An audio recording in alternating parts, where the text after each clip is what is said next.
Luto tayo ng pork humba. Yan. Luto muna natin ang ating pork. Yan. Medyo mag-golden brown siya. Okay na. Luto muna natin. At ng bawang.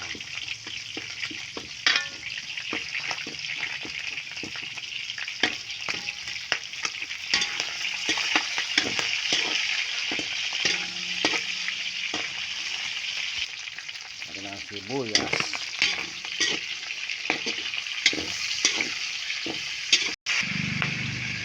konting tubig,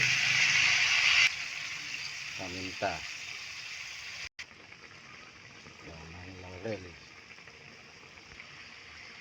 seasoning, ang dandag lasa mga bisan. Lagyan natin ng star anise.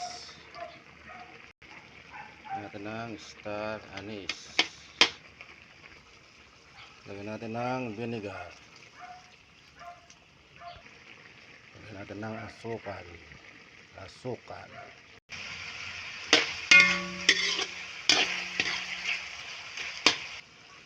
Lagyan natin ng bulaklak ng saging, banana blossom, tause, black beans.